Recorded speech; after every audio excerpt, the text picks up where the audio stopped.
Hi, it's Deb from Deb's Days Designs, and I'm back with another sewing project. Today we're making this quilted chicken pot holder. We'll use the quilt as you go technique, some raw edge applique, and sew up some easy mitered corners with this adorable little quilted chicken or rooster pot holder project.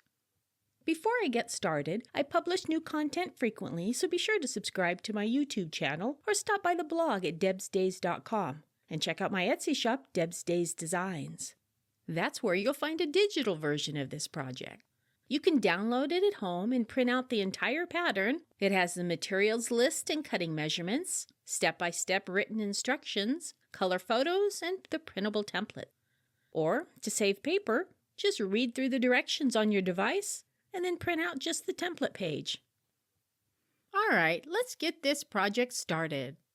Along with your regular sewing supplies for this project, you'll need fabric strips, a backing fabric, fabric for the chicken body, scraps for the tail, feet, beak, comb, and wattle, fabric strip for an optional hanging loop, cotton batting and Insulbright, a paper-backed fusible web like Heat and Bond Light, and of course the printable templates. First, place the backing fabric with the wrong side of the fabric facing up. Center the piece of batting and Insulbright in the middle and baste the stack together to limit shifting during stitching. Place one of the fabric strips diagonally with the right side of the fabric facing up. Place another strip on top with the right side of the fabric facing down and align the raw edges on the long sides of the strips and pin them in place. Stitch along the long edge using a 1/4 inch seam allowance. Since we're using the backing piece as a binding, do not stitch beyond the edge of the batting. Press it open.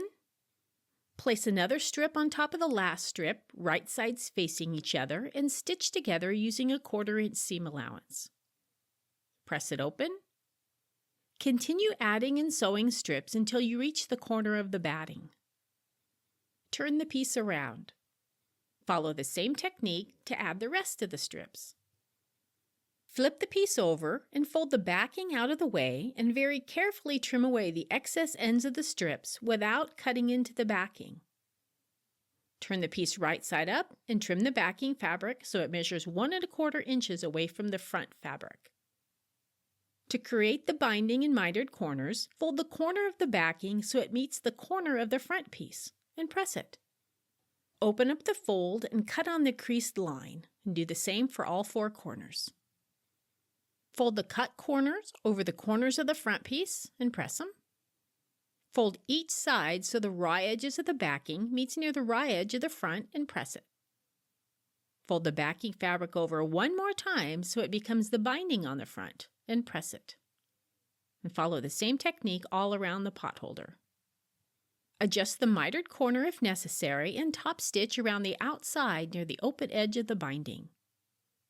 Trace the individual parts of the design onto the paper side of the fusible web. Cut out the pieces about a 1/4 inch outside the tracing lines. Following the manufacturer's directions, fuse the pieces to the wrong side of the appropriate fabrics and let them cool. Then cut out the pieces along the traced lines.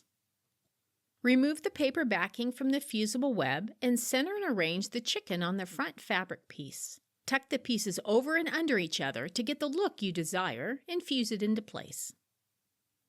Finish the design by stitching around the raw edges of each of the fabric pieces with blanket, zigzag, satin, or straight stitches. I like to try out different stitch lengths and widths on fabric scraps before I work on the applique. To make the optional hanging loop, fold the fabric strip in half lengthwise with the wrong sides of the fabric facing each other, press it to make a crease, and open it back up. Fold one side to the midpoint crease and press it. Fold the other side to the midpoint crease and press it.